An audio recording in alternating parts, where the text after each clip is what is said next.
illallah Muhammadar Rasulullah. Allahumma sholli wa sallim ala sayyidina Muhammad wa ala ali sayyidina Muhammad. Alhamdulillah, summa alhamdulillah. Hari ini Allah izinkan kita untuk bersama-sama berkumpul di majelis online ini nggih, dalam acara Sekolah Orang Tua Nurul Islam pertemuan keempat. Insya Allah hari ini temanya membangun keluarga Qurani. Insya Allah narasumber kita sudah ada di tengah-tengah kita. Beliau adalah Ustaz Puji Rahayu. Baik, alhamdulillah dengan hati bahagia karena rahmat dan hidayah dari Allah. Alhamdulillah, mudah-mudahan nanti kita bisa membawa banyak ilmu yang akan disampaikan oleh beliau Ustazah Lili. Salawat dan salam semoga tetap terlimpahkan kepada uswatun hasanah kita Nabi Agung Muhammad Shallallahu Alaihi Wasallam, para keluarganya, para sahabatnya, dan orang-orang yang istiqomah jalannya. Semoga kita semua termasuk di dalamnya. Bapak Ibu yang dirahmati Allah Subhanahu wa taala, hari ini Sabtu tanggal 19 April 2025 merupakan pertemuan yang keempat dari Sekolah Orang Tua Nurul Islam. Insya Allah bertepatan hari ini juga masih bulan Syawal, nggih. Mudah-mudahan yang belum bertemu, hari ini juga kita maaf-maafan. Minal aidin wal faizin, taqabbalallahu minna wa minkum. Semoga apa yang kita upayakan di Ramadan kemarin diterima oleh Allah Subhanahu wa taala. Baik, Bapak Ibu yang dirahmati Allah, tidak panjang lebar, marilah kita awali majelis kita hari ini dengan membaca Ummul Quran bersama-sama. Monggo, al-Baqarah. A'udzu billahi minasyaitonir rajim. Bismillahirrahmanirrahim. Alhamdulillahi rabbil alamin. Ar-Rahmanir Rahim. Maliki yaumiddin. Iyyaka na'budu wa iyyaka nasta'in. Ihdinas siratal mustaqim. Siratal ladzina an'amta 'alaihim ghairil maghdubi 'alaihim waladdallin. Amin. Alhamdulillah. Baik, Bapak Ibu yang dirahmati Allah, kami harap yang tidak bermasalah dengan sinyal bisa menyalakan videonya, nggih. Nanti biar tidak sendirian pemateri kita, nggih. Biar ada temannya, nggih. Kalau mikrofonnya dimatikan, nggak apa-apa, tapi untuk yang tidak berhalangan dengan sinyal bisa menyalakan videonya. Baik, langsung saja kita masuk ke materi kita hari ini, yaitu membangun keluarga Qurani, yang insya Allah akan disampaikan oleh Ustazah Lili Puji Rahayu, SPD MPD. Beliau adalah pemilik atau penggagas Rumah Quran At-Tasdiq Gurah, nih. Beliau berputri satu dan berkeluarga dengan Ustadz Ruli, nih. Baik, langsung saja nanti untuk lebih kenalnya kita sambut beliau dengan sukacita, dengan mengosongkan gelas kita agar apa yang disampaikan beliau bisa masuk di dalam hati kita dan bisa kita ambil hikmahnya. Kepada Ustazah Lili, monggo dipersilakan. Oke, jazakallah khair Ustazah Saidah. Terus ya Ustazah Saidah ya. Nggih. Suara saya cukup terdengar jelas. Insya Allah saya Alhamdulillah. terdengar. Untuk ibu-ibu yang lain terdengar? Iya. Ya, Kita insya Allah. mulai ya. Bismillahirrahmanirrahim. Assalamualaikum warahmatullahi wabarakatuh. Waalaikumsalam warahmatullahi wabarakatuh. Alhamdulillah. Nahmaduhu wa nasta'inuhu wa nastaghfiruh wa na'udzu billahi min shururi anfusina wa min sayyiati a'malina. Yahdihillahu fala mudilla lahu wa man yudlil fala hadiya lahu. Asyhadu an la ilaha illallah wa asyhadu anna Muhammadan abduhu wa rasuluh la nabiyya ba'da. Allahumma shalli ala sayyidina Muhammad wa ala ali sayyidina Muhammad. Rabbi shrah li sadri wa yassir li amri wa hlul 'uqdatam min lisani yafqahu qawli. Alhamdulillah, para ustadzah pengelola Rumah Quran Nurul Islam serta ibu ya, kalau saya amati ini nama-namanya nggak ada bapak-bapaknya, itu semua ibu-ibu solihah semuanya. Amin. Saya sudah diberikan kesempatan untuk silaturahim dengan panjenengan semua dan juga yang membuka videonya untuk menemani saya. Betul sekali kata Ustazah Saidah, kalau majelis online itu kelihatan videonya itu lebih nyaman sehingga tidak berbicara dengan HP karena di depan kita kan HP ya. Bagaimanapun visual kita itu mempengaruhi. Saya akan mencoba membayangkan wajah-wajah panjenengan kalau kita bertemu offline gitu ya. Mungkin beberapa ada yang sudah saya kenal, beberapa yang belum. Kenalkan, saya Lili, berada di samping Ustazah Saidah,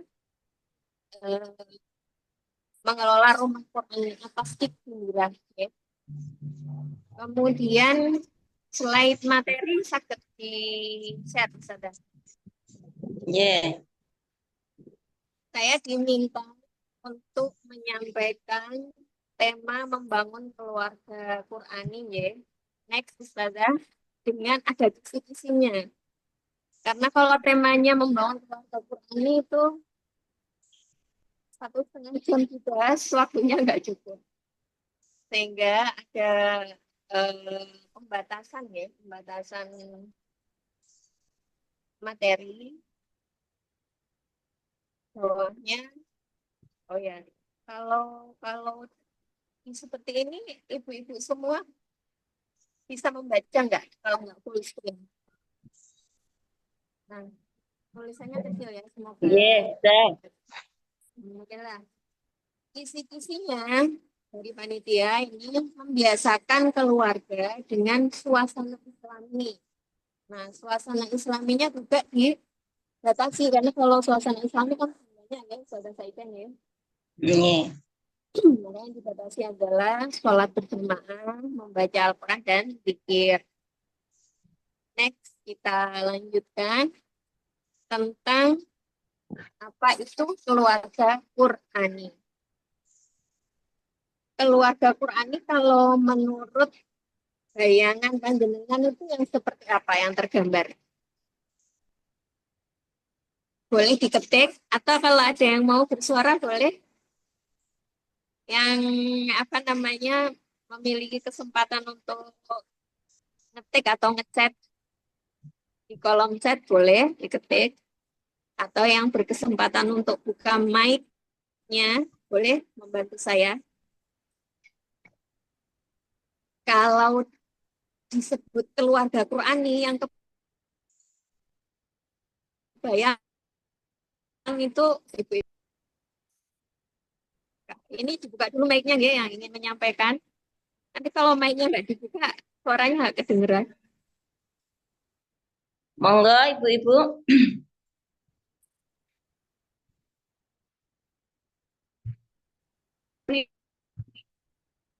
Yang ngetik itu Bu Amir Khotimah tadi ini. Saya baru lihat nih ketikanya. Apakah masih putus-putus suara saya? Ya. Enggak, alhamdulillah. Nah, hujan ya di sini lumayan deras hujannya. kesempatan kita Yeah. untuk berdoa ini, berdoa mustajab insya Allah. Allahumma Amin. Ah, ada lagi nih keluarga yang dekat dengan Quran yang setiap hari ada suara Al-Quran yang dibaca. Ya, keluarga suara Al-Quran yang dibaca. Setuju ya ibu-ibu? Setuju. Itu salah satu gambaran keluarga Qurani. Gitu. Keluarga Qurani yang eh, sehari-hari tidak pernah luput, tidak pernah terdengar Al-Quran. Selalu ada terdengar Al-Quran. Nah, oh, nextnya Ustazah, bagaimana dengan perilakunya? Bagaimana dengan apa namanya kegiatan-kegiatannya yang lain gitu ya? Keluarga yang bervisi Al-Quran adalah keluarga yang menjadikan Allah sebagai tujuan. Jadikan Rasulullah sebagai teladan dan Al-Quran sebagai pedoman atau aturan. Sehingga Al-Quran ini bukan hanya dibaca, tapi juga dijadikan pedoman atau aturan. Al-Qur'annya dibaca, dihafalkan, ikut juga halaqah Quran, ikut mendaftarkan diri dan keluarga ke lembaga Al-Quran ya, baik itu untuk menghafal ataupun untuk mengikuti kajian-kajiannya gitu ya, dengan menjadikan Allah sebagai tujuannya, bukan yang lain-lain. Jadikan Allah sebagai tujuannya, kemudian Rasulullah sebagai teladan. Nah, kalau kita bicara kaitannya dengan kebiasaan, next Ustazah. Ini sebuah gambar ya, Ibu-ibu Solihah. Ini gambar apa kira-kira? Kelihatan nggak? Bisa Gunung di di laut. full screen nanti tinggal dipanah ke samping-samping gitu Ustazah, biar kelihatan lebih maksimal.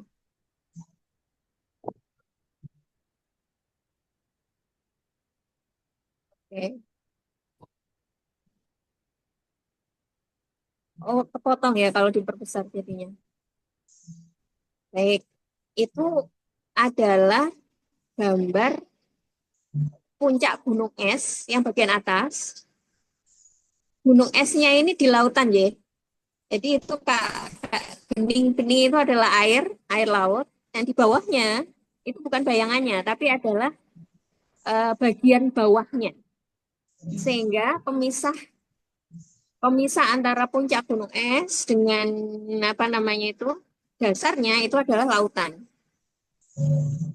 Nah, kenapa ini sering kali diambil sebagai contoh untuk mewakili kebiasaan? Karena semua gunung es yang ada di dunia ini ya, insya Allah ya kata para ilmuwan, saya belum pernah lihat langsung juga soalnya, itu bawahnya itu pasti lebih besar. Dengan contoh foto seperti itu, mirip-mirip aja lah ya.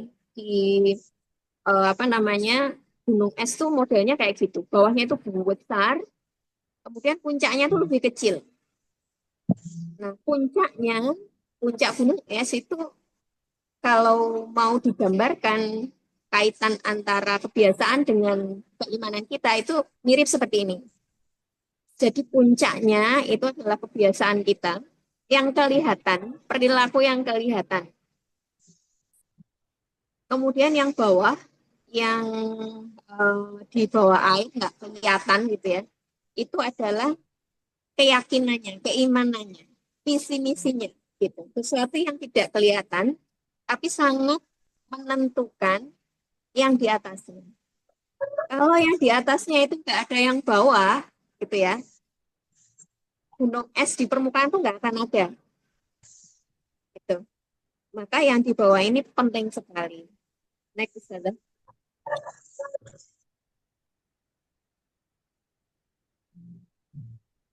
Nah, jadi kebiasaan itu ibarat puncak gunung es, di dalamnya ada pondasi yang jauh lebih besar dibanding puncaknya, yaitu visinya. Apa yang terlihat di luar adalah bagian kecil dari apa yang ada di dalam. Maka penting untuk membangun fondasi terlebih dahulu, pemahaman tentang pentingnya dan tentang mengapanya. Sehingga penguatan visi keluarga Qurani perlu menjadi perhatian penting lebih dulu sebelum menumbuhkan kebiasaan Quraninya. Kira-kira gitu ya. Karena ini kita membicarakan kebiasaan bersama keluarga, diri dan keluarga. Di mana bersama keluarga itu kita tidak bisa berpura-pura nggih. Wes elek apike ketok kabeh gitu ya. Kita tidak bisa menyembunyikan apapun dari keluarga kita. Mungkin kalau di sekolah, di tempat kerja, di masyarakat, kita masih bisa menampilkan yang baik-baik saja gitu ya. Kecenderungan kita seperti itu. Namun secara umum di rumah itu nyaris tidak ada satupun yang bisa ditutupi gitu. Sehingga kemudian membangun diri itu bersama membangun keluarga menjadi satu kesatuan. Karena di mana kita eh, tinggal bersama siapa kita berinteraksi di rumah sehari-hari itu sangat mempengaruhi diri kita ini akan menjadi seperti apa. Dan dia kira-kira itu Ibu. Berikutnya, kalau kita bicara tentang kebiasaan Qurani, misalnya tadi ada yang menyebutkan Bu Emi Khotimah ya kalau nggak salah tadi, itu selalu ada terdengar suara Al-Quran. Kalau terdengar suara Al-Quran berarti ada yang membaca. Baik itu eh, suara langsung ataupun dari murotal. Maka kadang-kadang ketika kita memiliki keinginan, oh aku pengen tiap hari bisa tilawah satu juz gitu ya misalnya, Ibu. Tapi kok uangnya yo gitu misalnya. Untuk satu juz kalau Ramadan kemarin mungkin masih mudah nggih? Mudah apa sulit Ibu-ibu? Mudah apa sulit Ibu-ibu? Sehari satu juz.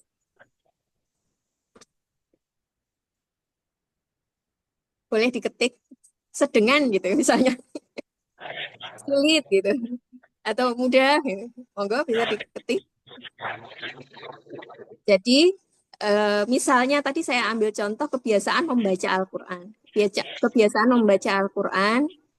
Misalnya saya ambil contoh lagi, sehari satu juz. Kira-kira sulit atau mudah Ibu-ibu? Misalnya sulit gitu ya.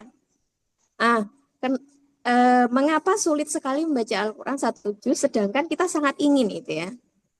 Karena tuntunan dari Rasulullah, contohnya, dan juga dari para sahabat, itu sehari minimal satu juz. Interaksi kita dengan Al-Quran.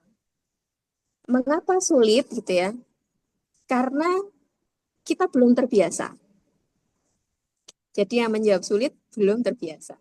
Yang menjawab mudah sudah terbiasa. Makanya ada kisah ada seorang sahabat itu yang mendatangi Rasulullah kemudian minta, ya Rasulullah, saya mampu menghotamkan Al-Quran sebulan gitu ya.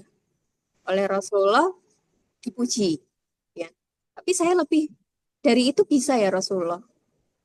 Saya bisa sepekan khotam gitu ya. Oleh Rasulullah diperbolehkan. Kemudian sahabat tadi bilang, saya bisa lebih dari itu ya Rasulullah gitu ya. Saya 3 hari bisa selesai, bisa khotam.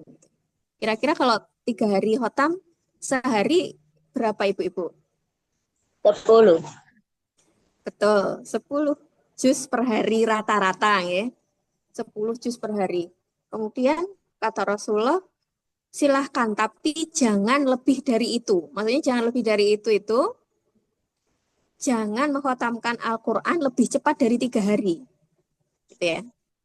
Ini ketentuan umum di luar bulan Ramadan.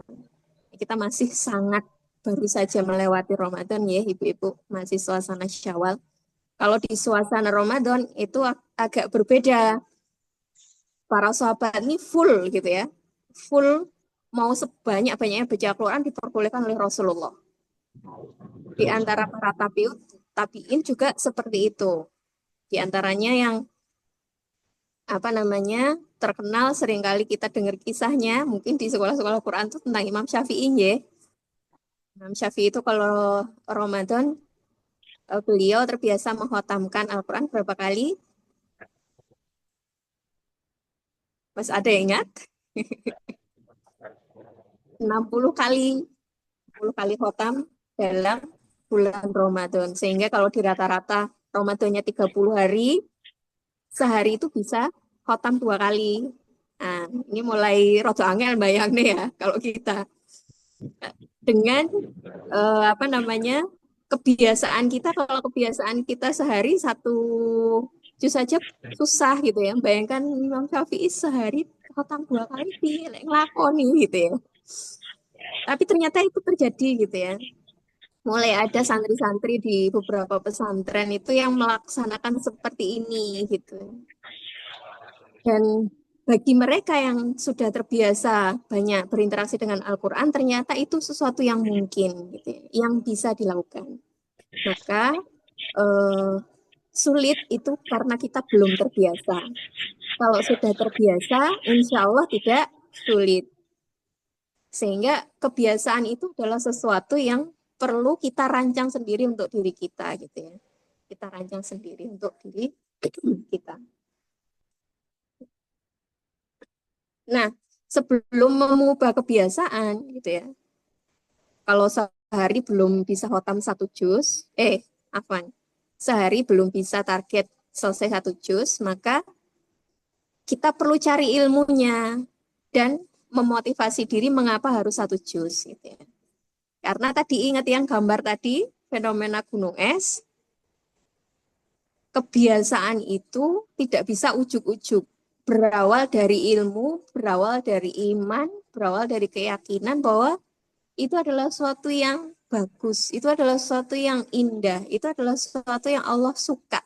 Sehingga ketika kita melakukan, kita termotivasi gitu ya. Sehingga perlu niat yang kuat, kesabaran dalam menikmati prosesnya, dan keyakinan. Keyakinan bahwa kalau kita melakukan itu, kita akan sukses nanti di akhiratnya. Insya Allah pahalanya surga dan ridho Allah gitu. Ini yang perlu kita kuat-kuatkan. Next, Ustazah. Nah, jadi tentang kebiasaan tidak ada yang sulit kalau kita berusaha. Nah, sekarang tentang Qur'ani, tentang Al-Quran. Next, tentang Al-Quran. Kita memurojaah kembali definisi Al-Quran. Ya. Karena kemana-mana selalu ini yang harus kita ingatkan pada diri kita dan keluarga kita. Bahwa ketika kita ber-Al-Quran, itu berinteraksi dengan Al-Quran, sesungguhnya kita ini sedang berinteraksi dengan Allah. Jadi ibu-ibu kalau ditanya Al-Quran itu apa? Ketika kita sebut Al-Quran, yang terbayang apa gitu ya? Maka kalau yang terbayang mushafnya, tulisannya, kitabnya, maka itu baru tulisannya atau kitabnya. Ketika kemudian Al-Quran itu kita kaitkan selalu dengan Allah, maka disitulah yang perlu kita kuat-kuatkan terus-menerus.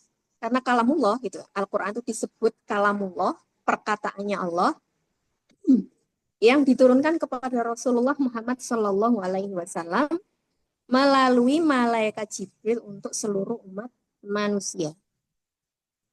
Maka ketika kalamullah, Al-Quran itu tidak bisa berdiri sendiri. Al-Quran itu selalu ketika kita berinteraksi dengan Al-Quran, kita berinteraksi dengan Allah. Gitu ya. Ketika kita bismillah, membaca Al-Quran, kita baca ta'awud, kita minta pertolongan, perlindungan kepada Allah, kemudian kita bismillah, kita melakukannya karena Allah gitu ya. Dan kemudian ketika kita misalnya membaca, menemui perintah-perintah atau larangan-larangan Allah yang kaitannya dengan mengatur perilaku kita, terus misalnya kita menemui kebimbangan atau keraguan atau ketidaktahuan, maka contohnya selalu mengacu kita kembalikan kepada Rasulullah Muhammad Shallallahu Alaihi Wasallam. Bagaimana Rasulullah mencontohkan tentang hal ini gitu ya. Nah, tentu saja semua ini kemudian memerlukan kita untuk belajar terus gitu ya. Belajar terus supaya kita tahu, oh ternyata Rasulullah itu kalau ada permasalahan seperti ini, kata beliau seperti ini gitu ya. Sehingga antara Al-Quran dengan sunnah gitu ya, perkataan atau perilaku dan segala sesuatu yang Rasulullah izinkan atau larang itu menjadi satu kesatuan, tidak terpisah. Gitu ya. Berikutnya Al-Quran ini adalah perkataan zat yang maha mulia kepada Rasul yang paling mulia, gitu ya, pemimpin para Rasul, penghulu para Rasul, gitu, melalui malaikat terkuat atau termulia. Di bulan apa, Ibu-ibu, Al-Quran turun? Ramadan. Okay. Di bulan Ramadan, bulan paling mulia ya. Kemudian di bulan Ramadan juga di malam yang sangat khusus. Malam turunnya Al-Quran disebut dengan Lailatul dengan Qadar. apa? Lailatul Qadar. Malam paling mulia, lebih baik dari min alfi syahr gitu ya. Lebih baik dari 10 bulan. Jadi apa saja yang terkait dengan kalamullah gitu ya. Ternyata semuanya mulia, semuanya istimewa. Begitu juga insya Allah kita. Kalau kita memuliakan Al-Quran, kita memperjuangkan Al-Quran, kita meluangkan waktu kita untuk Al-Quran, maka Allah akan menata urusan hidup kita yang lain. Us, ruwepet us, kegiatan di sekolah gitu misalnya, di tempat kerja, di rumah banyak. Kayaknya nggak ada waktu untuk menghafal us gitu ya. Nah, kalau kita punya pikiran seperti itu, hati-hati ya ibu-ibu. Karena zon kita itu akan dikabulkan Allah gitu. Kalau kita merasa sibuk dan tidak punya waktu untuk Al-Quran, ya itu akan jadi kenyataan. Tapi kalau kita kemudian bismillah masih repot gitu ya misalnya, sehari murojaah satu ayat. Alif lam mim. Pun satu ayat Ustazah. Murojaah satu ayat. One day one ayat ya. Ada komunitas one day one ayat. Setoran juga begitu satu ayat. Sekarang lagi menghafal apa gitu ya. Al-Baqarah gitu ya. Baru ayat 1 sampai 5 gitu misalnya. Tidak apa-apa, nyicil gitu ya. Nyicil. Karena kita semua ini sebenarnya adalah para hufat penjaga Al-Quran. Karena saya yakin kita semua pasti hafal Al-Fatihah. Ada yang belum hafal Al-Fatihah? Tidak ada ya, insya Allah. Semua yang pasti sudah hafal Al-Fatihah. Kecuali mungkin mu'alaf yang baru banget, baru belajar, ya, belum hafal Al-Fatihah. Di Al-Fatihah ini insya Allah semuanya sudah hafal. Karena setiap hari di murojaah. Minimal 17 kali bagi yang sholat ya, sholat wajib. Dan ada seorang ulama yang menulis buku khusus, menulis kitab khusus. Judulnya Iya Karena Abu Dua, Iya Karena Setahun. Ada yang pernah tahu kitab ini? Bukunya tebalnya segini ya, ibu-ibu. Itu mengupas satu ayat di dalam Al-Fatihah. Diambil satu. Jadi Al-Fatihah ada 7 ayat itu diambil satu aja. Iya karena Abu Dua, Iya Karena Setahun. Ditulis, dikupas dengan hasilnya sebesar ini. Dan beliau Ibnul Qayyim Al-Jauziyah itu ya, itu adalah seorang ulama yang merupakan murid dari Ibnu Taimiyah. Mungkin panjenengan pernah mendengar nama-nama beliau. Jadi ternyata dari satu ayat saja, itu kalau ditadaburi, kemudian dipelajari, dilaksanakan, itu menjadi sesuatu yang luar biasa. Sehingga kita ini sebenarnya secara ilmu untuk dilaksanakan itu tidak kurang-kurang. Untuk dilaksanakan ya, tapi untuk belajar, kita terus belajar gitu ya. Nah, guru beliau, guru Ibnul Qayyim, penulis kitab tersebut, yaitu Ibnu Taimiyah, itu juga sangat cinta dengan Al-Fatihah. Sangat cinta dengan Al-Fatihah. Sampai-sampai ada suatu waktu dalam hidup Ibnu Taimiyah ini, beliau kan ulama yang keluar masuk penjara ya. Ulama yang apa namanya, kalau berjuang itu tidak tanggung-tanggung, tidak takut dengan penguasa dan selalu mengatakan kebenaran. Sehingga ulama seperti ini, seperti beliau ini ditakuti di masa beliau, bahkan mungkin sepanjang zaman oleh penguasa yang eh, tidak soleh, gitu ya. Penguasa yang tidak soleh. Kenapa ulama seperti ini ditakuti? Karena biasanya ulama seperti ini tidak bisa dibeli dengan uang. Dan ulama seperti ini itu biasanya dicintai oleh umat, gitu ya.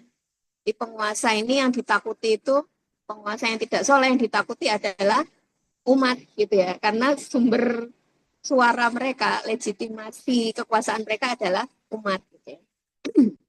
Sedangkan ulama itu adalah orang-orang yang takut hanya kepada Allah. Nah, Imam Ibnu Taimiyah ini di periode ketika beliau di penjara itu zikir paginya itu beliau mengamalkan baca Al-Fatihah. Baca Al-Fatihah karena beliau meyakini bahwa di dalam Al-Fatihah itu bisa turun rahmat Allah dan pertolongannya Allah. Meskipun di pagi hari itu ada zikir maksurat secara khusus nih, Ibu, tapi beliau ternyata Ibnu Taimiyah ini ketika di dalam penjara itu amalan beliau adalah baca Al-Fatihah. Dari kapan?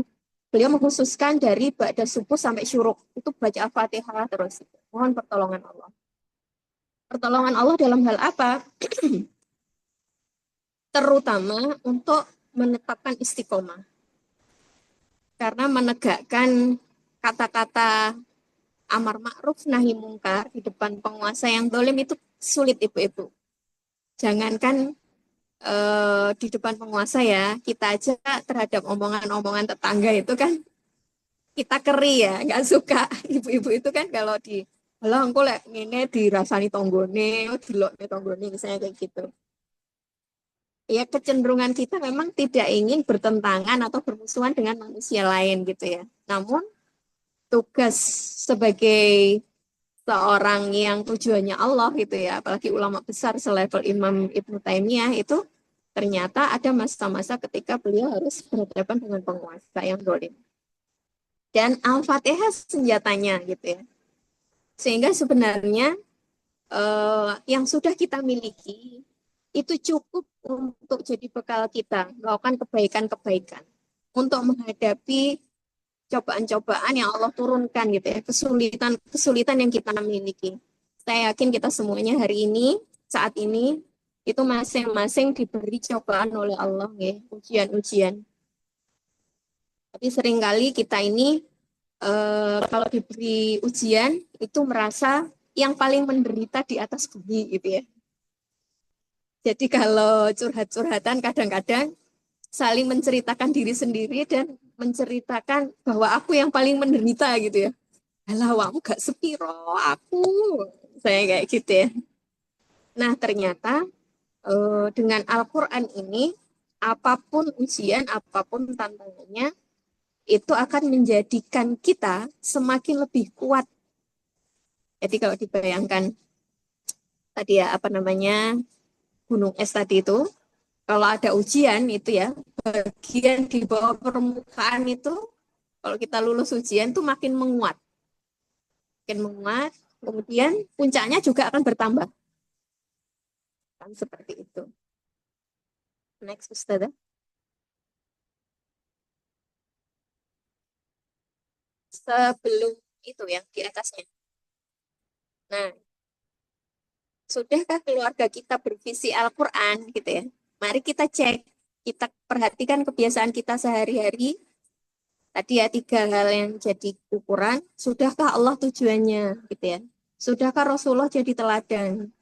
Sudahkah Al-Quran jadi pedoman gitu ya? Jadi kurikulum utama dalam belajar dan pendidikan di keluarga. Sudahkah pagi hari kalau bangun ibu-ibu yang dipikirkan apa langsung dapur? atau kita bersyukur dulu gitu. Alhamdulillah Allah masih kasih kita kesempatan satu hari lagi hari ini, dan kita hargai hari ini sebagai pemberian yang indah, sebagai kesempatan untuk berbuat sebaik-baiknya. Itu dulu ibu-ibunya. Karena ibu-ibu ini karena banyak sekali urusan detail domestik baik di rumah maupun di tempat kerja bagi yang bekerja, maka seringkali kebiasaan-kebiasaan kita itu eh, apa ya, mewarnai apa yang ada dalam hati kita. Sehingga kalau tadi fenomena gunung es tadi itu, visi itu adalah sesuatu yang menjadi pondasi untuk kebiasaan, maka kadang-kadang ini bisa juga dibalik gitu ya. Kebiasaan-kebiasaan kita itu menjadi apa yang ada dalam hati kita. Kalau kita sibuknya apa namanya, apa misalnya, setiap bangun tidur yang dipikirkan adalah dapur gitu ya, maka yang dalam hati kita lama-lama dapur gitu ya. Nah ini yang perlu kita hati-hati, karena jihadnya seorang perempuan salah satunya adalah urusan domestik, urusan rumah. Yang itu perintilannya banyak, nggak habis-habis, sehari-hari ya balik itu lagi gitu ya. Tingkat kebosanannya bisa sangat tinggi. Bendino masak, bendino isah-isah, bendino nyapu, apalagi sudah bendino umbah-umbah, bendino seteliko gitu ya. Dirinci itu banyak, dan itu nggak habis-habis. Beda kalau kita misalnya mengerjakan sesuatu, misalnya yang di tempat kerja membuat laporan akhir tahun gitu ya, bulan Desember kemarin misalnya. Nah itu dikerjakan selesai, ada selesainya. Dan setelah selesai itu kita merasa lego gitu ya. Alhamdulillah selesai. Tapi yang namanya pekerjaan rumah tidak ada selesainya. Dan karena itulah gitu ya, karena repotnya itulah, maka itu setara jihad. Maka kalau kita Bismillah diniati masaknya, resik-resik rumahnya, satu ayunan kita nyapu gitu ya, satu gerakan tangan kita membersihkan pakaian itu Bismillah, kita berikan Allah. Ini untuk supaya anak-anak nutrisinya tercukupi, suami juga gitu ya. Sehingga ketika kita berbelanja kita nggak sembarangan gitu ya. Ketika masak pun kita masukkan bahan-bahan yang nggak sembarangan gitu ya. Ketika di awal kita hadirkan Allah, insya Allah seluruh urusan kita terjaga. Karena kita nggak main-main gitu ya. Nggak, Allah wis pokoknya nek, nggak gitu. Tapi kita sungguh-sungguh. Next, next lagi. Nah, kebiasaan Qur'ani itu kalau nanti ibu-ibu mau mendalami, bisa, ini salah satu referensinya ya, berinteraksi dengan Al-Quran. Saya apa namanya, singkat jadi 3 isi di interaksi dengan Al-Quran itu di buku Yusuf Qaradawi, Syekh Yusuf Qaradawi. Berinteraksi dengan Al-Quran itu melalui menghafal, membaca, dan mendengar. Insya Allah ini yang sudah bergabung dengan Rumah Quran Nurul Islam, ini sudah dilakukan, ya. Menghafal, membaca, mendengarkan. Oh yang menghafal anak-anak Ustazah, orang tuanya enggak gitu ya. Tidak apa-apa, insya Allah mendampingi anak-anak murojaah itu juga bagian dari menghafal. Karena menghafal itu sebenarnya adalah kegiatan membaca. Membaca diulang-ulang, terus akhirnya nanti hafal lah. Itulah menghafal itu yang bagian dari itu. Itu. Kemudian yang kedua, berinteraksi dengan Al-Quran melalui pemahaman dan tafsir. Gitu ya. Jadi ibu-ibu kalau di rumah sudah ada mushaf Al-Quran, usahakan memiliki mushaf Al-Quran yang ada terjemahnya. Yang ada terjemahnya sehingga kita juga bisa tahu apa artinya. Dan kita juga perlu kalau ada ini ya, ada rizki dan kita bisa upayakan memiliki buku tafsirnya. Gitu ya. Karena terjemahan saja itu nanti kalau dijadikan referensi kurang. Sebagai keluarga rumah Quran Nurul Islam, milikilah, kalau yang di rumah belum punya ya, milikilah cita-cita untuk memiliki buku tafsir Al-Quran. Gitu ya. Yang belum punya, milikilah cita-cita dulu. Karena insya Allah kalau kita berniat, kita berazam, faida azam fatawakal Allah, kita tawakal kepada Allah, maka Allah akan mencukupi. Bahwa hasbuk. Gitu ya. Insya Allah nanti kita dapat. Ketika kita meniatkan atau mengazamkan suatu, kita sedang meletakkan prioritas di atas yang lain. Kalau prioritas kita adalah Allah dan Al-Quran, gitu ya, maka insya Allah nanti yang lain akan Allah tata. Insya Allah yang lain juga beres kok ibu-ibu. Yakin. Coba aja kalau nggak percaya. Gitu ya. Kemudian yang ketiga, dari buku tersebut berinteraksi dengan Al-Quran melalui mengikuti Al-Quran, mengamalkannya, dan berdakwah. Dakwah ilallah gitu ya. Yang dakwah itu bagi kita, bagi orang-orang Islam, kata Rasulullah, balighu anni walau ayah gitu ya. Kita bisanya huruf hijaiyah, maka itu kita ajarkan kepada anak-anak. Kalau anak-anak bisa membaca, mengenal huruf hijaiyah dari kita, maka sepanjang hidup dia membaca Al-Quran, kita dapat pahalanya.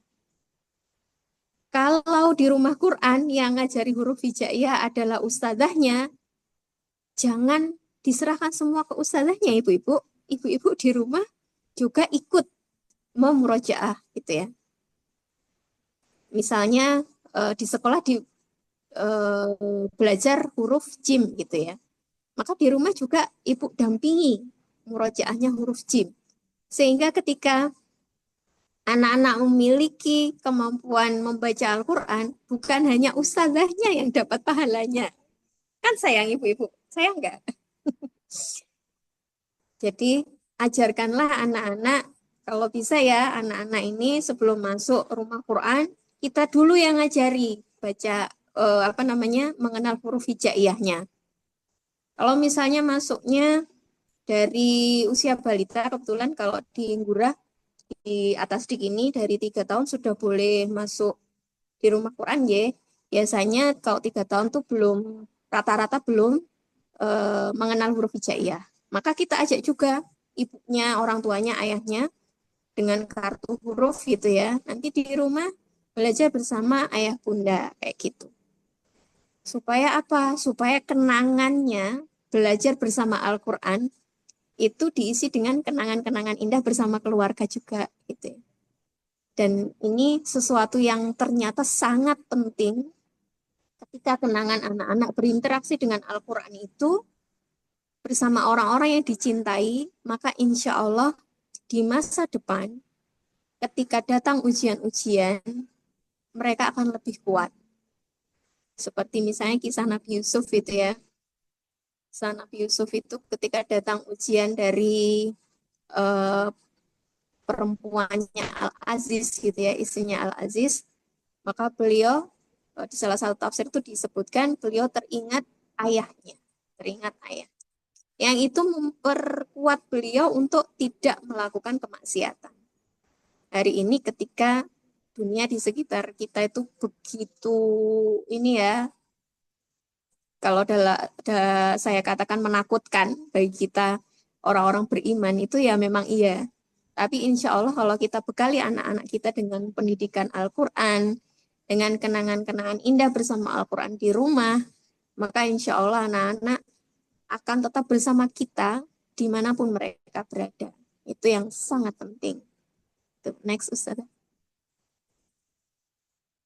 Nah, kita sekarang kembali ke diri masing-masing ya. Kalau ini tadi beberapa puluh menit saya sudah ngomong agak kebanyakan gitu ya. Ayo sekarang kita ngobrol dengan diri sendiri, hal yang diinginkan saat ini terkait Al-Quran atau cita-cita kita dengan Al-Quran bersama keluarga itu apa? Gitu. Ditulis saja di buku masing-masing atau boleh juga yang nggak pegang alat tulis dan kertas bisa diketik di eh, HP masing-masing ya. Ini masih gerimis juga di sini. Semoga apa yang kita cita-citakan, apa yang kita tuliskan, nanti Allah akan bantu, Allah akan tolong. Apa yang ditulis, cita-cita kita terkait kebiasaan bersama Al-Quran. Boleh membacanya, boleh membaca dalam arti tilawah, atau membaca terjemah. Membaca terjemah ini juga perlu dicita-citakan ya ibu-ibu. Minimal mal seumur hidup kita pernah khotam membaca terjemahnya, karena kita bukan orang Arab, bahasa kita ini adalah bahasa Indonesia, sehingga sangat umum kalau kita sebagai orang Indonesia itu eh, tidak bisa langsung paham Al-Quran, tidak bisa langsung paham bahasa Al-Quran, meskipun serapan bahasa-bahasa Arab dalam bahasa Indonesia itu lumayan banyak juga ya. Kursi itu kursiyun bahasa Arab. Tapi apa namanya? Kalau dalam bahasa Al-Qur'an masih banyak kosakata bahasa Arab yang kita tidak pahami. Nah, kalau kita punya mushaf terjemah, insya Allah pada saat kita tilawah gitu ya, sambil tadabur, sambil ngangen-ngangen maknanya gitu, tuh ini kok ada yang nggak saya paham ya, ini maksudnya apa ya, ayat ini artinya apa ya gitu. Kita bisa langsung lihat di bawahnya. Kalau bisa terjemahnya yang per kata ya, yang di bawahnya langsung tuh ada. Sehingga kalau yang di sebelahnya itu, misalnya yang di tengah itu Al-Qur'annya, kemudian di sebelah kanan atau kirinya itu terjemahnya, kita perlu sekian detik untuk melihat ke samping. Nah, tapi kalau terjemahnya di bawahnya itu nggak panjang. Jadi langsung set gitu, di bawahnya langsung. Nggak, masih dalam satu jangkauan mata. Nggak sampai merubah posisi kita melihat mushaf. Ya, sehingga itu lebih cepat. Sehingga itu tadinya ibu-ibu kalau bisa diupayakan punya mushaf terjemah perkata. Kalau sudah punya cita-cita, sudah ditulis ibu-ibu,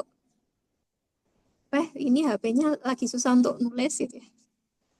Nanti kalau ditinggal, apa namanya, zoom-nya ditinggal nyadat, zoom-nya kepental misalnya kayak gitu ya. Kadang-kadang ada yang seperti itu, ya sudah nggak usah. Ditulis dalam hati, dieling-eling gitu ya. Lalu setelah kita tulis apa? Kita titipkan cita-cita tersebut kepada Allah. La haula wala quwata illa billah. Allah yang punya kekuatan, Allah yang maha menolong gitu ya. Allah yang maha kaya, kalau kaitannya cita-cita kita perlu dana ya. Misalnya beli tafsir itu kan perlu perlu dana. Atau misalnya pengen apa namanya, ngasih hadiah anak-anak kalau selesai 30 juz umroh gitu perlu dana gitu ya. Mungkin bagi-bagi Mas, panjenengan yang apa namanya diberikan keluangan rizki, membayangkan seperti ini mudah. Tapi bagi keluarga yang mungkin eh, rizki terbatas dalam artian jangankan untuk umroh ya, untuk hidup membiayai hidup sehari-hari saja ngepas banget gitu ya. Rasanya membayangkan cita-cita seperti itu kan angel nggih ibu-ibu. Tapi kalau Allah berikan kita cita-cita, terima saja ibu-ibu. Berikan itu maksudnya kok kita kepikiran ya gitu ya. Kok saya pengen ya gitu ya. Bismillah aja kita titipkan cita-cita itu kepada Allah. Kita mohon pertolongannya. Kita berikhtiar dengan yang mampu kita jangkau. Nanti insya Allah Allah akan menggenapkan. Gitu ya. Allah akan menggenapkan. Next, sudah.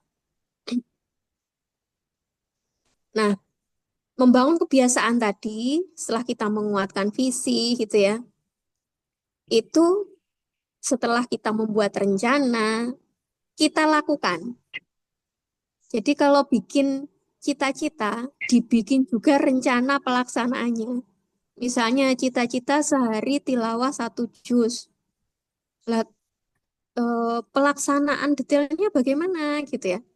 Misalnya pakai siklus waktu sholat gitu ya, 5 waktu.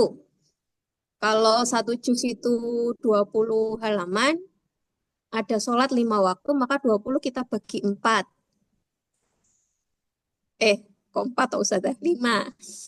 Apa? Apa namanya? 20 dibagi 5 sehingga dapatnya 4 gitu ya. Maksudnya bagaimana?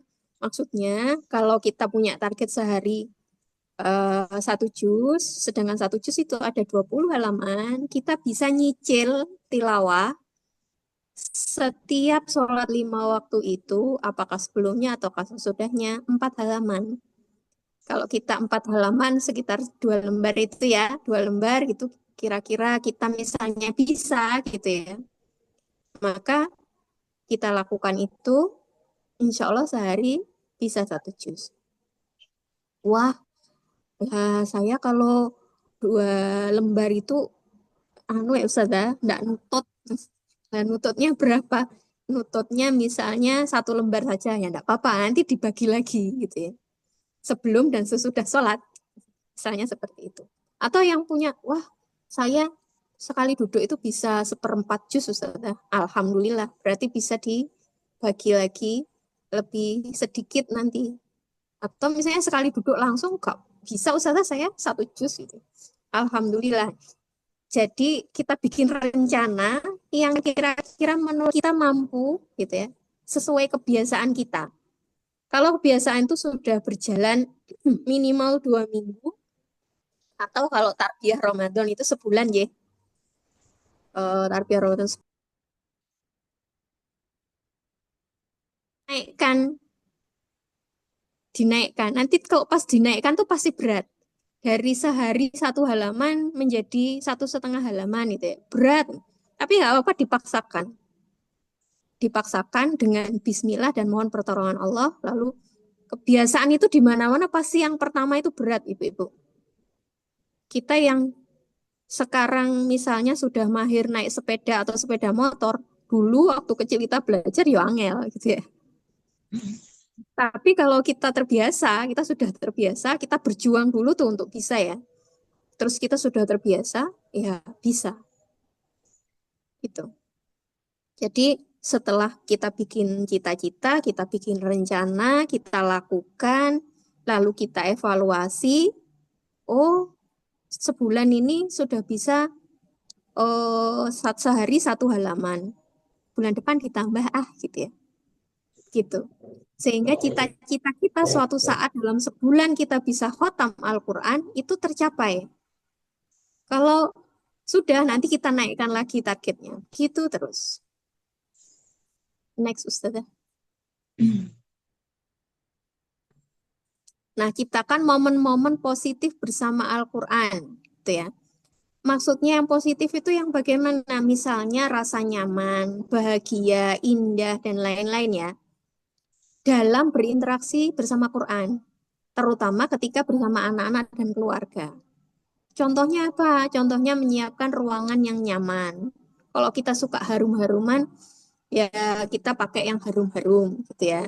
Kalau kita misalnya saya itu kalau mencium aroma parfum atau pewangi kan munek-munek ya. Ya berarti jangan pakai gitu ya. Kemudian apa namanya? Misalnya suka yang anget gitu ya. Berarti karpetnya didobeli gitu ya, atau sajadahnya gitu.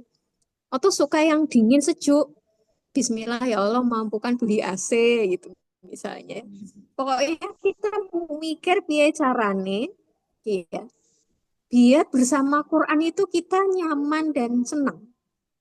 Kita dan anak-anak itu harus kita ikhtiarkan. Mikir biaya carane itu kan ikhtiar ya. Ya nanti hasilnya ya Allah yang ngasih gitu ya. Rezeki beda-beda. Yang kedua, rasa berdaya, mampu, siap bekerja keras. Artinya rasa berdaya dan mampu ini siap untuk ikhtiar. Bahwa Allah yang ngasih kita kekuatan, la haula wa la quwata illa billah gitu ya. Namun kita harus siap berproses, kita harus siap berikhtiar. terutama misalnya ya kenangan-kenangan di Ramadan kemarin itu ya. Ramadan itu kalau tilawah kok wenteng, sholat malam wenteng, pokoknya melakukan kebaikan kebaikan berinfak, tolabul ilmi itu wenteng gitu ya.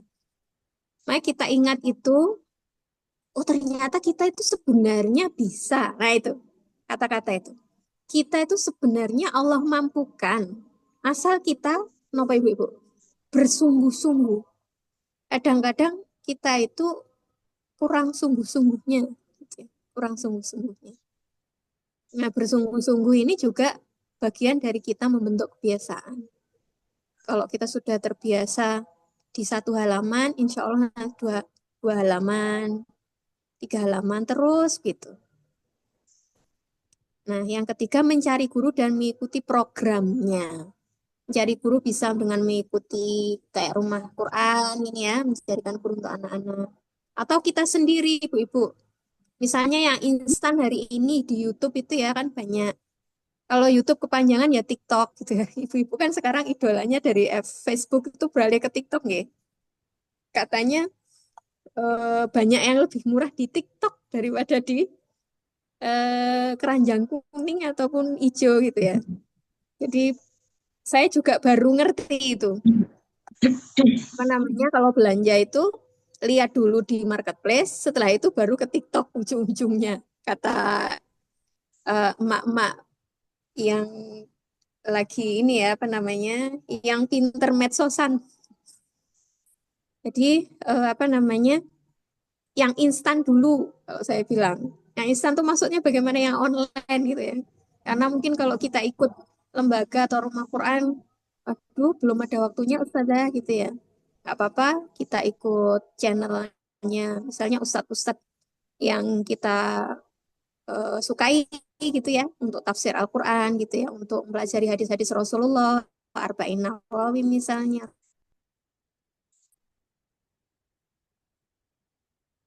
atau yang lain-lain. Baik, Ustazah.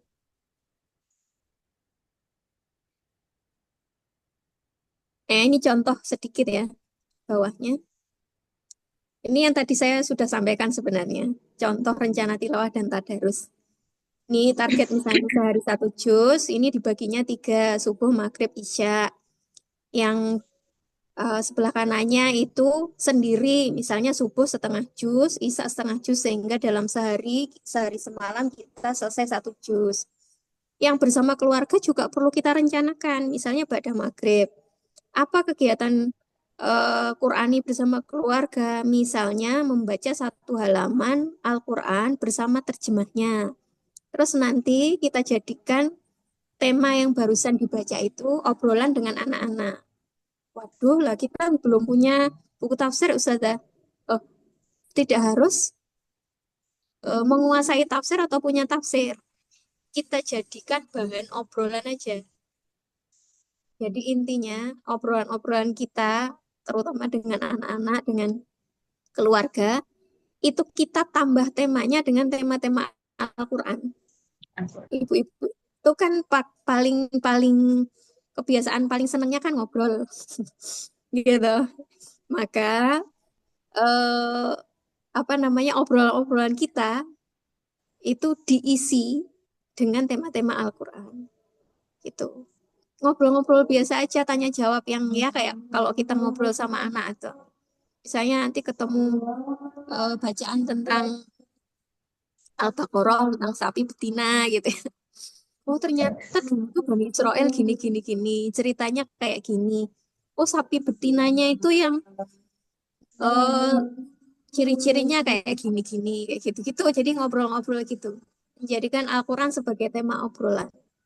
Nanti kalau misalnya ada pertanyaan nih ya, anak-anak kan kadang-kadang nyeletuk-nyeletukan pertanyaannya itu di luar dugaan kita ya. Nah itu terus misalnya kita belum bisa jawab, nggak apa, ayo kita cari bareng-bareng ya. Kita cari bareng-bareng. Nanti kalau belum nemu besok tanya ustazah di sekolah. Tanya ustazah di sekolah misalnya, nah ustazah, ayo kita cari bareng-bareng juga gitu misalnya ustazahnya gitu. Maka jadi PR-nya ustazah gitu. Sehingga apa namanya obrolan-obrolan kita itu temanya terisi dengan Al-Quran. Next. Misalnya lagi yang saya bikin dua contoh. Contoh murojaah dalam sholat. Jadi ibu-ibu murojaah itu apa namanya, kata para penghafal Al-Quran, murojaah itu jauh lebih berat daripada menghafal. Tapi bagi yang belum memulai menghafal gitu ya, menghafal itu sulit sekali gitu ya. Tapi bagi yang sudah menghafal, murojaah itu jauh lebih sulit daripada menghafal. Tanyakan kepada anak-anak gitu ya. Anak-anak yang sudah menghafal. Menurutmu menghafal dengan murojaah itu sulit mana? Pasti jawabannya semuanya murojaah itu jauh lebih sulit gitu. Sehingga kebiasaan murojaah ini juga perlu kita jaga untuk kita dan keluarga, terutama anak-anak yang sudah masuk ke rumah Quran, yang sudah secara rutin menambah hafalannya.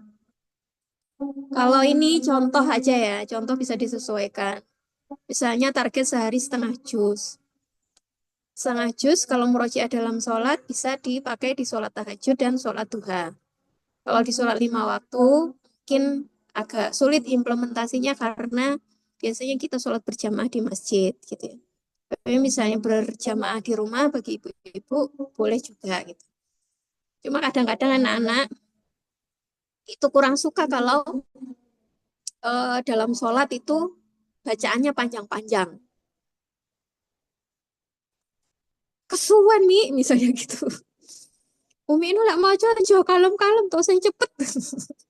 Kayak gitu misalnya anak saya. Nah ternyata ya sudah berarti target untuk pribadi untuk yang bersama kita bikin menyesuaikan yang apa namanya cocok yang sesuai gitu.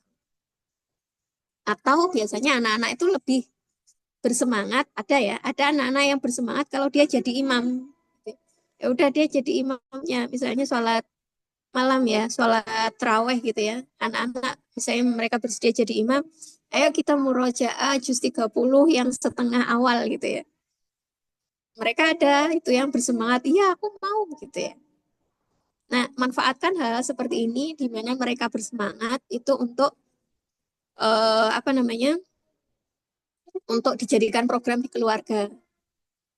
Jangan sampai kita yuk setengah jus kok selak anu selak nyiap nih masak nggih sahur selak ini gak usah wes gitu misalnya kayak jangan seperti itu. Bismillah gitu ya.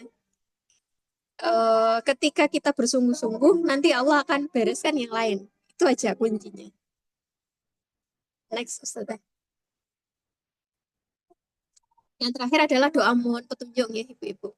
Doa ini di awal, di tengah, di akhir senantiasa harus kita lakukan. Dan ternyata Allah itu sudah nyuruh kita doa tiap hari. Yaitu ini yang di Al-Fatihah. Kalau kita lagi sholat gitu ya, ibu-ibu kan selalu seperti itu. Kalau lagi sholat ya Al-Fatihahnya kebaca. Kalau lagi nggak sholat, usahakan juga tetap dibaca. Dan di bagian ini, ihdinas sirotol mustaqim, itu kita hadirkan hati kita minta kepada Allah, ya Allah berilah kami petunjuk. Petunjuk jalan yang lurus. Setiap hari kita baca ini, insya Allah Allah akan terus berikan kita petunjuk untuk jadi semakin lebih baik. Ada banyak doa-doa yang lain ya. Next, doa-doa yang bisa kita baca sesuai dengan kondisi kita. Ya, baik doa-doa yang diajarkan Allah melalui Al-Quran maupun diajarkan oleh Rasulullah. Ada ratusan bahkan ribuan doa nih. Saya ini cuplikan apa namanya doa. Yang pertama, Allahumma arhamna bil Quran.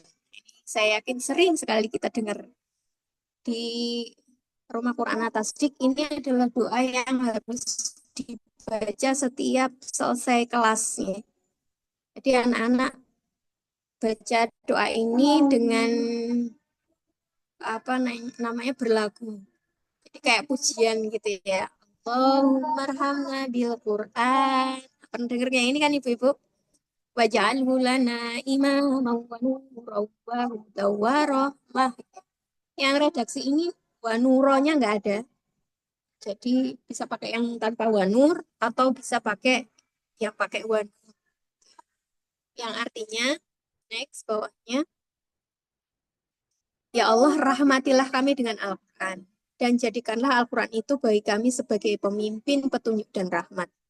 Ya Allah, ingatkan kami dari Al-Quran apa yang telah kami lupakan. Ajarilah kami dari Al-Quran apa yang belum kami ketahui. Berilah kami kemampuan membacanya sepanjang malam dan siang. Dan jadikanlah Al-Quran itu hujah bagi kami yang dapat menyelamatkan kami, dan jangan Engkau jadikan hujah yang menyeret kami ke neraka. Dengan rahmat-Mu, ya Allah, ya Arhamar Rahimin. Tunggu, ini doa yang sangat indah kalau kita berinteraksi dengan Al-Quran. Berikutnya yang kedua yang saya ambilkan ini juga salah satu doa. Ini biasanya disebutnya doa penenang hati gitu ya, atau penguat hati. Tapi ada yang khusus di situ tentang Al-Quran. Yang artinya, langsung ke artinya, Ustazah. Nah, artinya ini, ya Allah, sungguh aku ini adalah hambamu, anak dari hambamu, anak dari hamba perempuanmu. Ubun-ubunku ada di tanganmu. Ketentuanmu berlaku pada diriku. Keputusanmu adil terhadapku.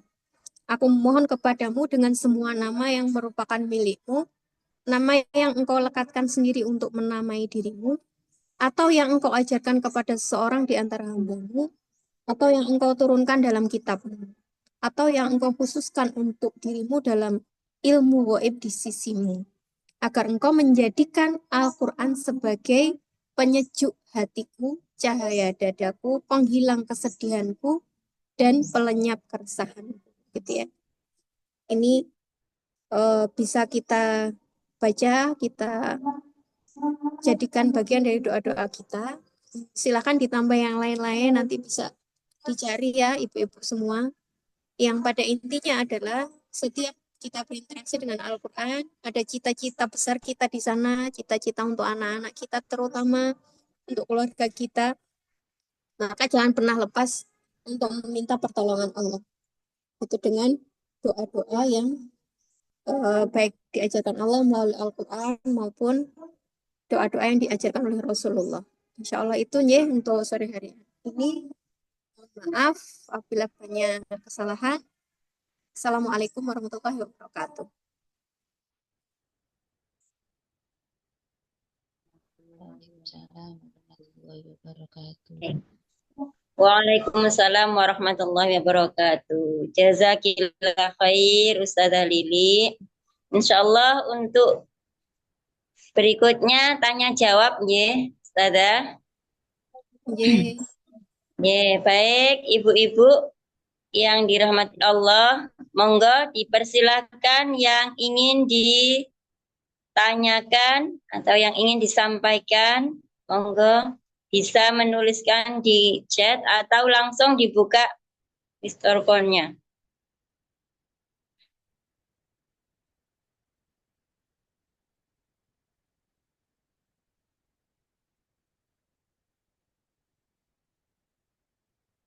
Monggo, Ibu, Bapak Ibu, ini ada. Monggo langsung dibuka aja, Ustazah Latifah.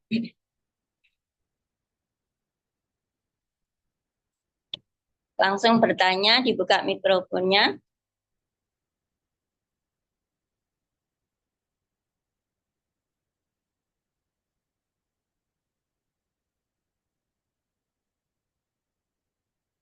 Jangan-jangan kepencet angkat tangannya Ustaz. Oh, ada. Ustazah Apa Latifah. memang ingin bertanya? Nggih. Monggo dari yang lain bisa ada yang ditanyakan?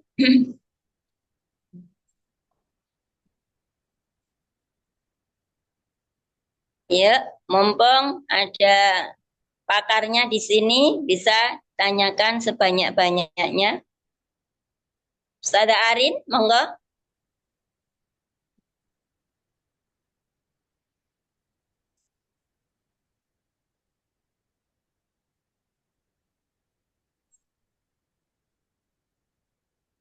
Ustazah Feni, boleh, monggo.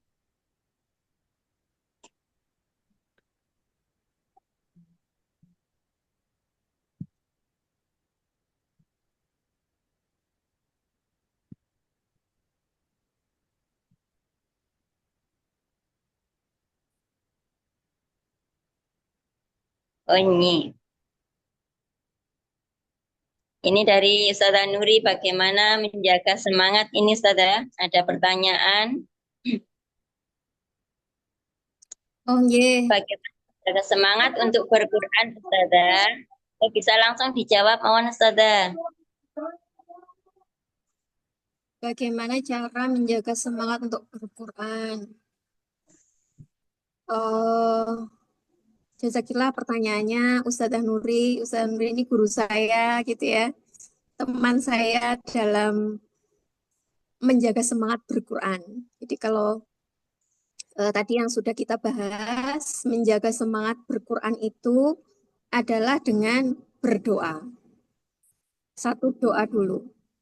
Kita minta kepada Allah, kita minta kepada Allah untuk membimbing kita, menguatkan kita gitu ya. Menjadikan Al-Quran itu indah dalam hati kita gitu ya. Kita itu kan semangat kalau suka. Kita itu semangat kalau kita nyaman gitu ya. Maka setelah kita berdoa, maka kita upayakan ikhtiar-ikhtiarnya. Kalau kita eh, bersemangat dengan satu halaman, kalau dua halaman itu jadi apa ya, kayak berat gitu, maka jangan dua halaman dulu, satu dulu aja. Yang membuat kita nyaman gitu ya, membuat kita bersemangat itu satu halaman. Karena kadang-kadang kalau kita masih terbiasanya satu halaman, kita paksakan dua halaman atau lebih, itu atau bahkan misalnya ya ngedur itu istilahnya, wes pokok aku sedino, saya tak anggap tilawah full gitu ya. Nah, itu tidak disukai gitu ya. Allah lebih mencintai amal yang istimror, gitu. Yang rutin. Kebiasaan itu kan sesuatu yang Allah cintai, sedikit tapi rutin kita lakukan. Maka kita cari yang bisa kita lakukan secara rutin, baik itu tilawah maupun murojaahnya gitu. Ataupun mungkin yang belum selesai menambah hafalan, ya disesuaikan gitu ya. Ditata waktunya supaya kita terus bersemangat. Nah, kalau saya yang paling kemudian memperkuat itu adalah bersama dengan orang-orang itu kita ikut program Al-Quran, program tahsin misalnya, program tahfidz gitu ya. Ikut mukhoyam Al-Quran, biasanya di bulan Ramadan tuh banyak sekali ya. Nah, ikut program-program seperti itu kita pasti akan bersama dengan orang-orang yang cita-citanya itu Al-Quran. Dan biasanya kita itu saling nulari. Manusia ini kan saling nulari ya. Kalau dekat dengan orang baik, maka kita akan jadi baik juga. Tapi kalau dekat dengan orang yang nggak baik, kita bisa juga jadi nggak baik.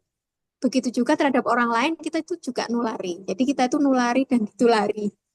Kalau kita sedang tidak bersemangat, berarti kita butuh tularan dari yang bersemangat gitu ya.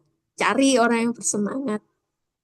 Terus kalau kita sedang sangat bersemangat, tapi kok orang-orang di sekitar kita nggak semangat, oh berarti panjenengan waktunya memberi semangat pada teman-teman di sekitar. Ya, seperti itu. Jadi insya Allah itu Ustaz, ya. Jadi kita berdoa, kemudian ikhtiarnya dimaksimalkan, kemudian kita mencari lingkungan yang sesuai. Tuh, saya kira begitu. Baik. Untuk selanjutnya, Ustazah ada dari Bu Emikot. Jika anak kita bersemangat menghafal Qur'annya karena teman-temannya atau ustadz-ustadzahnya, sementara kalau orang tuanya yang mengajak menghafal agak susah, apakah orang tuanya bisa mendapat pahala amal jariahnya juga? Mengingat orang tuanya lah yang mencarikan bi'ah atau lingkungan sekolah yang ada program hafalan Qur'annya. Nggih, Pripun? pertanyaannya kan apa tadi? Apakah ortunya bisa mendapat pahala amal jariahnya juga? Pasti. Pasti jawabannya Bu Emi Hot nggih. Jawabannya pasti. Karena bagaimanapun orang tua, guru itu adalah orang-orang yang pasti akan mendapat amal jariah. Bukan hanya orang tua ya, bahkan kakek nenek gitu ya, ke atas itu juga dapat pahala jariahnya. Gitu. Apa namanya? Apapun yang kita upayakan, kebaikan-kebaikan yang dilakukan oleh anak yang soleh, itu orang tua pasti dapat jariahnya. Kalau tadi saya sampaikan, misalnya bab secara khusus huruf hijaiyah, misalnya ya, kok kebetulan yang ngajari bukan orang tuanya, ya tetap dapat karena pahala anak yang soleh, orang tua tuh pasti dapat. Hanya saja memang secara khusus berbeda apa namanya multi level marketingnya gitu ya. Kalau yang ngajari ustazahnya di sekolah, jadi ustazahnya ikut juga dapat. Insya Allah gitu. Iya. Yang dari Baik, untuk pertanyaan berikutnya Ustazah, ini dari Bu Maria. Bagaimana mengkondisikan anak yang sudah menghafal Quran di pondok, lalu lulus dari pondok dan terjun ke lingkungan baru? Ibu ini Ustazah. mengkondisikan itu maksudnya pripun Ustazah? Apakah mengkondisikan untuk menjaga hafalannya atau mengkondisikan untuk bagaimana? Bisa diperjelas mungkin. Monggo pakai mic aja Ustazah.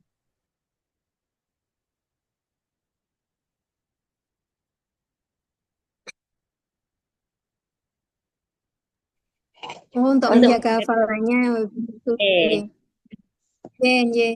Jadi menjaga hafalan itu adalah kalau kita bicara tentang kebiasaan tadi nggih, maka kebiasaan apa ibu-ibu dan ustazah agar kita bisa menjaga hafalan?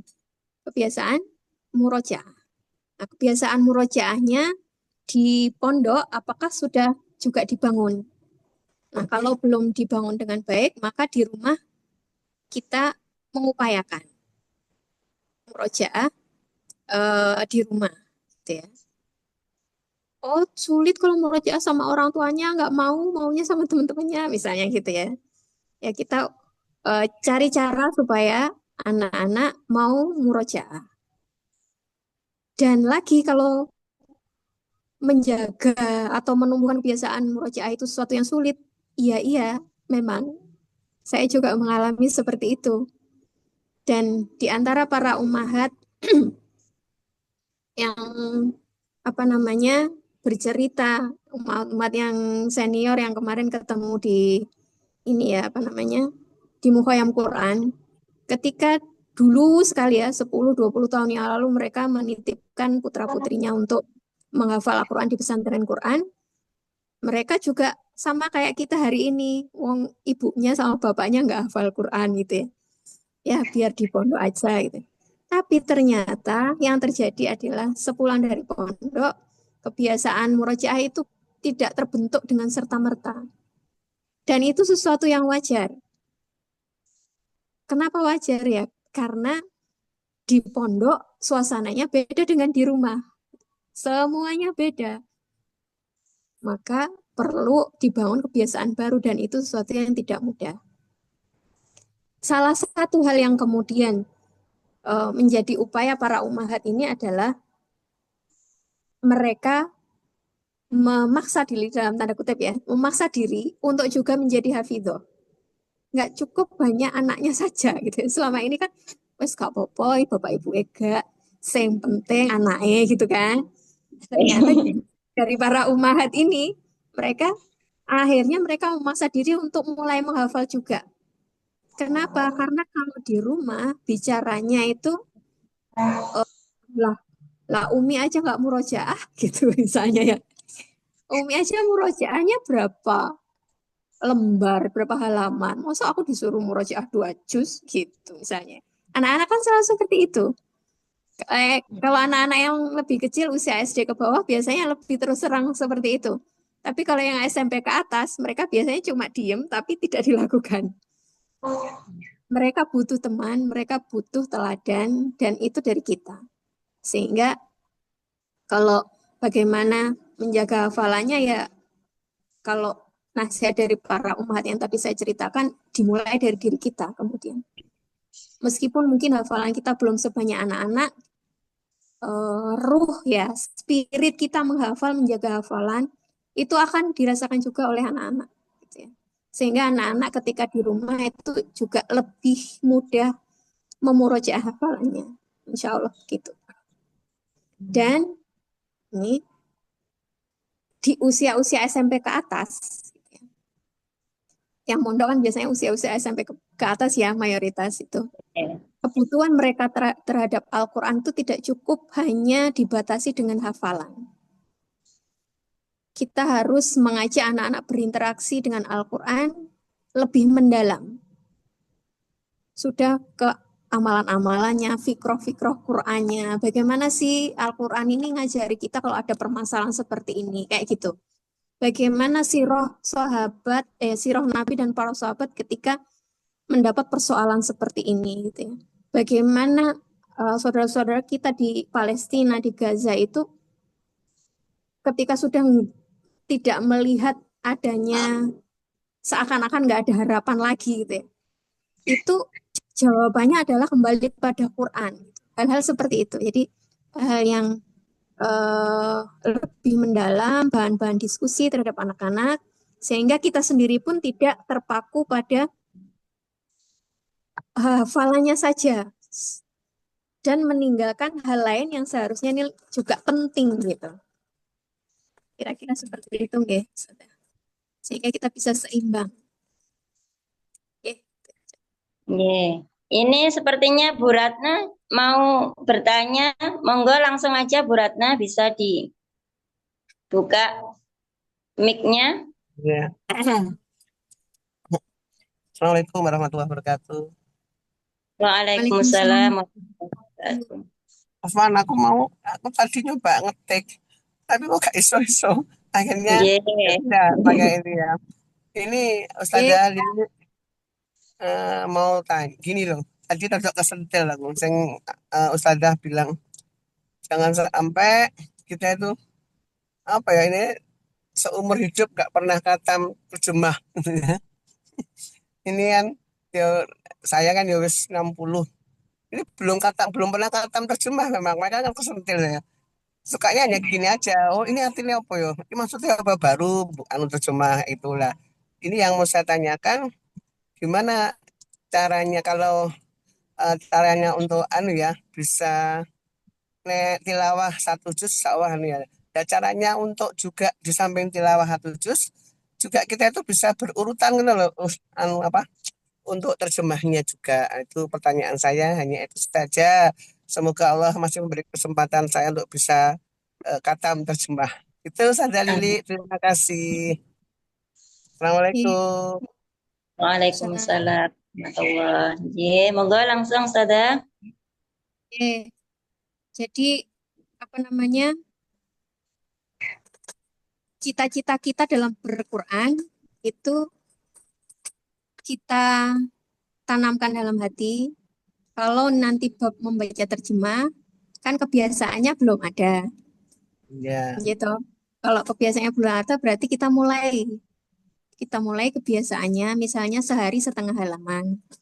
Sehari setengah halaman itu beberapa menit mungkin, ya.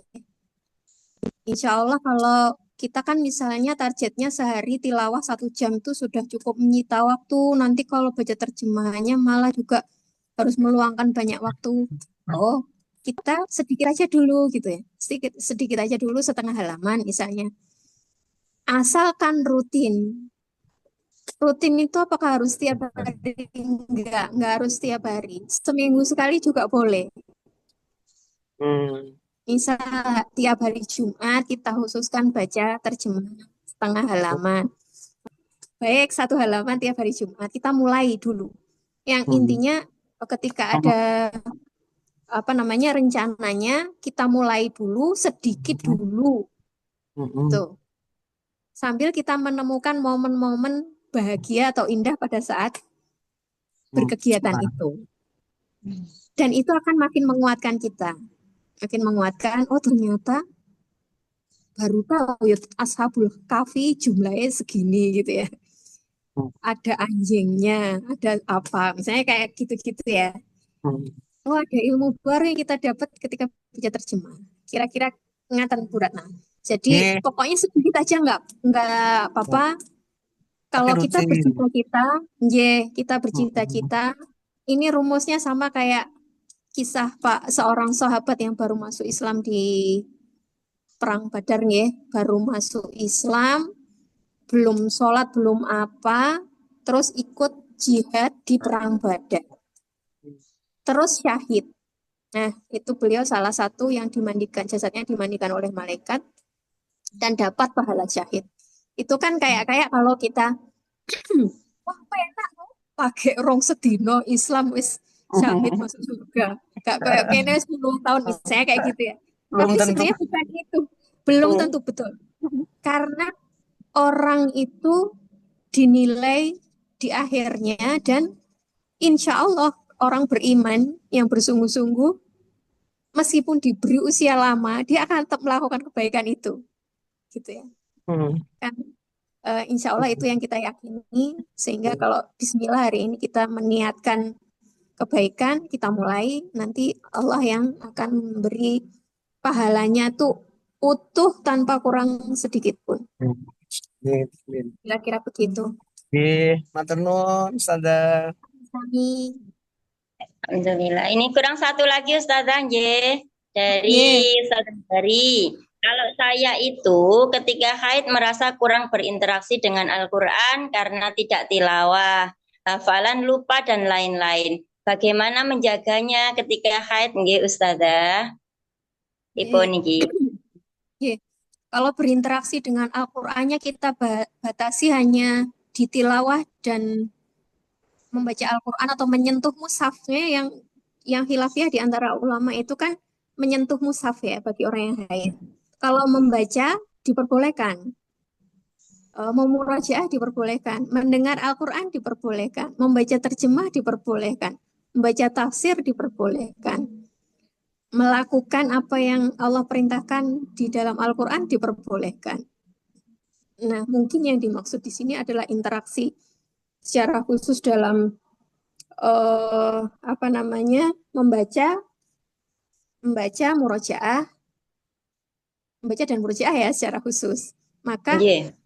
kita berusaha kalau kita mengambil pendapat tidak akan menyentuh mushaf ya, maka kita bisa Nggih. pakai mushaf terjemah atau kalau saya ya mengambil pendapat yang membolehkan itu atau bisa memakai gadget HP yang ada terjemahnya atau misalnya jenengan mengambil pendapat belas gak tilawah gak murojaah gitu ya, dengarkan aja, mendengarkan murotal dan tadi yang sudah kita susun kebiasaan-kebiasaan kita sehari-hari bersama Al-Quran itu kita usahakan tetap tetap kita lakukan.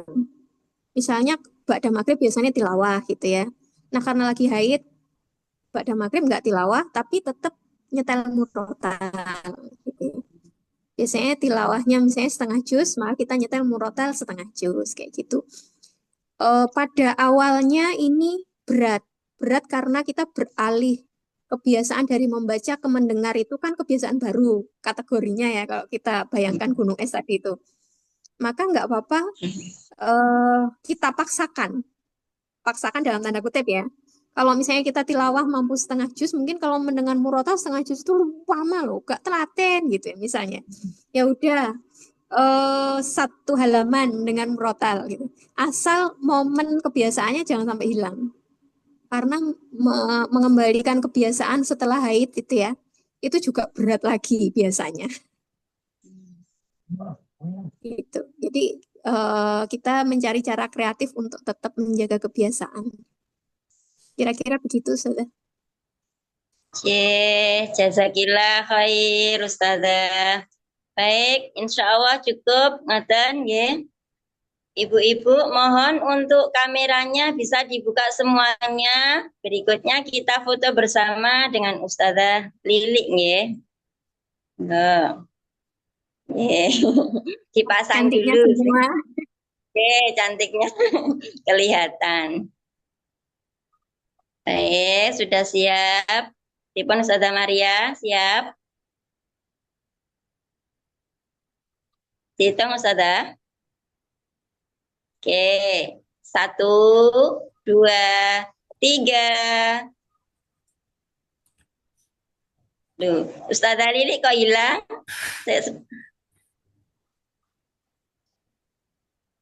Dipun diulangi Ustazah. Ya. Ya, ini muncul lagi. Baik. Monggo diulang. Nah, 1, 2, 3. Oke, terima kasih. Jazakillah khair Ustazah Lili. Saling mendoakan ya Ustazah dan ibu-ibu semua. Yes, Allah saja. Baik. Ya, kami persilakan bisa untuk Ustazah Lili bisa meninggalkan ruang Zoom untuk berpamitan dengan ibu-ibu. Oke. Baik, ibu-ibu yang dirahmati Allah, ini hari ini tidak ada bapaknya, nggih. Alhamdulillah, ibu-ibu hanya ibu-ibu aja. Insya Allah untuk berikutnya yaitu pengumuman nggih. Bulan depan Mei nggih, pertemuan yang berikutnya insya Allah akan dilaksanakan pada hari Sabtu tanggal 24 Mei 2025 dengan tema menjadi ibu yang inspiratif nih. Nanti monggo disiapkan waktunya tanggal 24 Mei 2025. Insya Allah nanti kita akan belajar bersama Ustazah Diana Izzati. Baik, untuk pertemuan hari ini kita cukupkan sekian. Kita tutup dengan bacaan hamdalah bersama-sama. Alhamdulillahirabbil alamin dan doa penutup majelis.